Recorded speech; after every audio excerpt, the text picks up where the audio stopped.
All right, so I got a question from Franklin's owners about jumping up on people, unless I misunderstood the question, in which case, sorry guys, I'll answer it at a later date. But it does bring up an important point about fear biters or fearful dogs and jumping up, and understanding when you should let relatively minor behavioral problems go and then clean them up later, but understand that it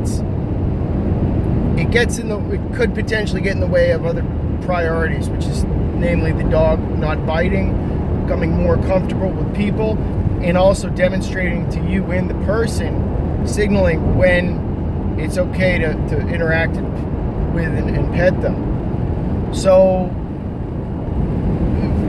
Frankie has fear-biting tendencies, but he reminds me a lot of Mio.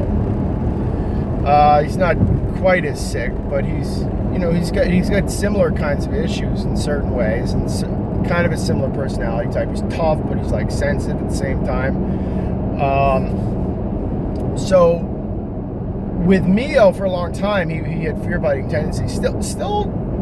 I still have to watch him. He pulled some shit the other day that wasn't great, but like overall he does really well, and he's a very friendly dog now. Now, what I do with Mio is first of all, he's a little dog. He's like 25 pounds. I let him kind of jump up on people, and he's like kind of polite about it. He's like, "Ooh, pet me." His little tail's wagging. I've let it go. And the reason being, because when he does that, I know he's not going to bite the person.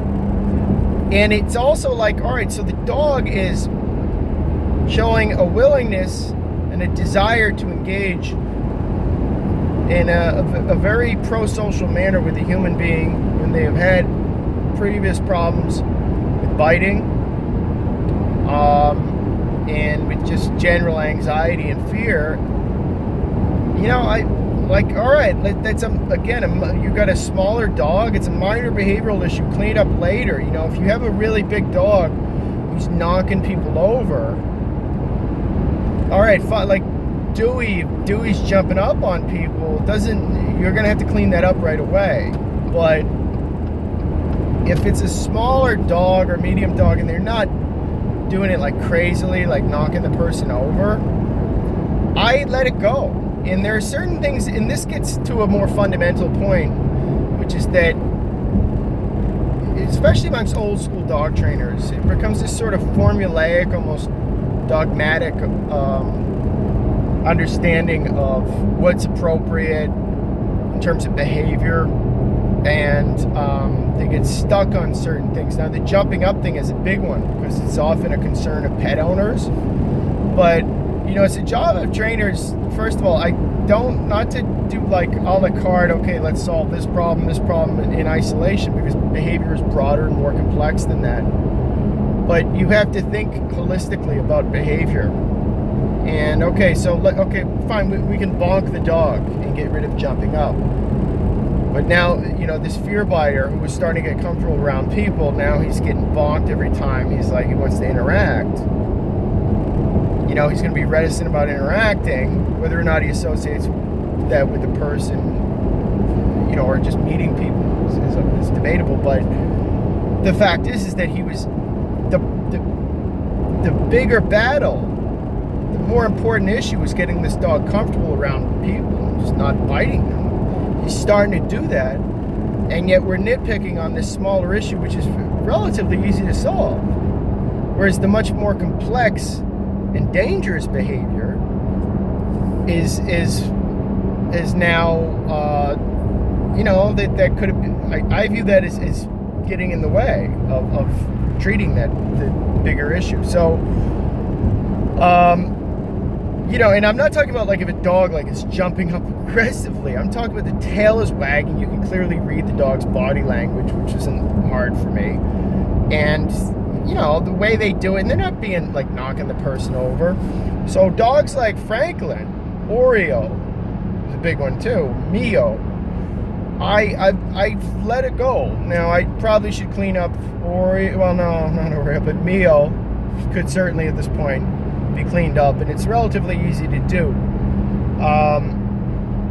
But you know, it still signals to me, like I always tell people, I'm like, all right, wait, once he comes up, I don't say once he jumps up, I go, let him come to you.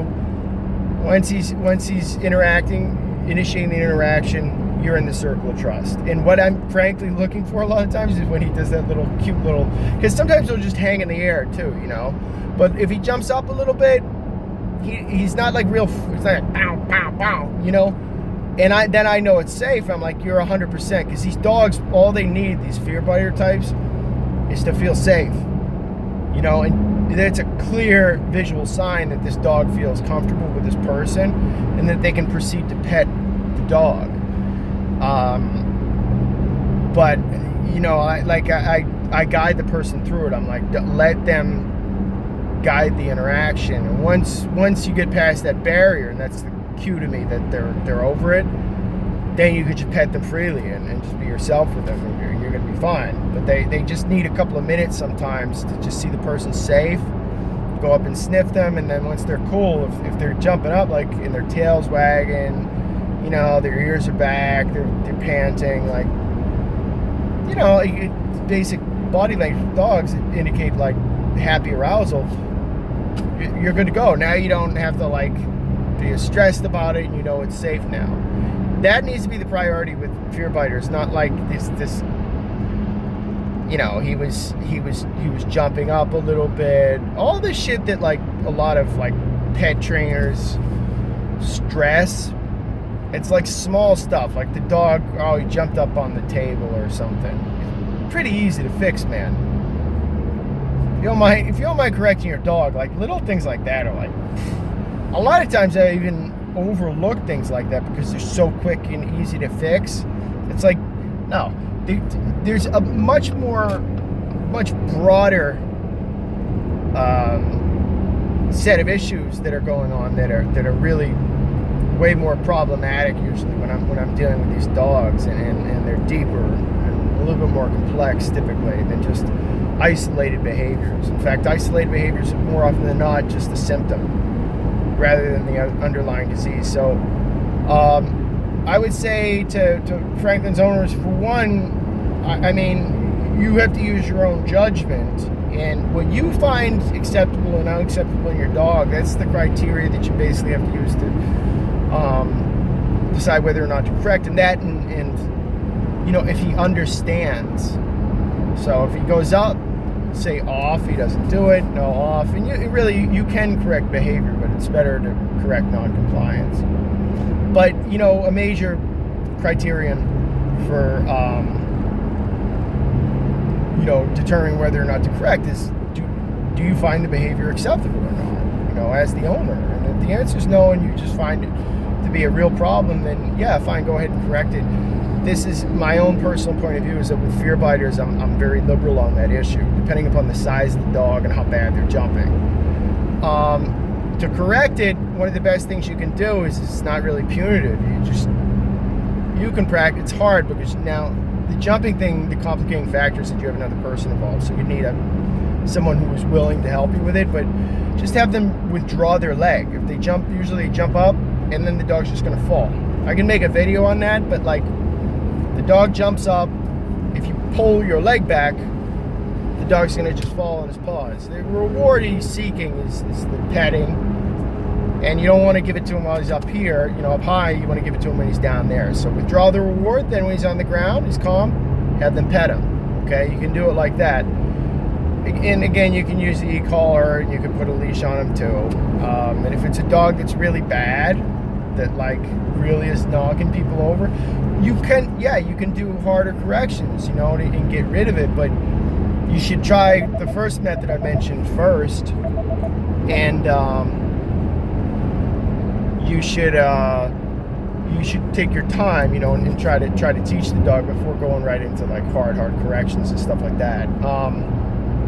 So I hope that helps, but there has to be nuance to this stuff. It can't just be like, I don't like that behavior, correct it. Like, you got to prioritize stuff, and you got to look at the big picture when it comes to behavioral problems. And that's an area where I'm very, very liberal, especially with smaller dogs. And I'm sure a lot of trainers out there would disagree with me, but it puts me more at ease when I see one of those little fuckers and they're like happy and they're kind of jumping up a little bit. You know, I'll take it, man, at least for a while. And then when the dog is I'm really comfortable where he's at in his head, very easy to clean up, you know. And really the best way to do it is the way that is a lot softer and gentler, which is just withdrawing your reward, pulling your leg back, okay?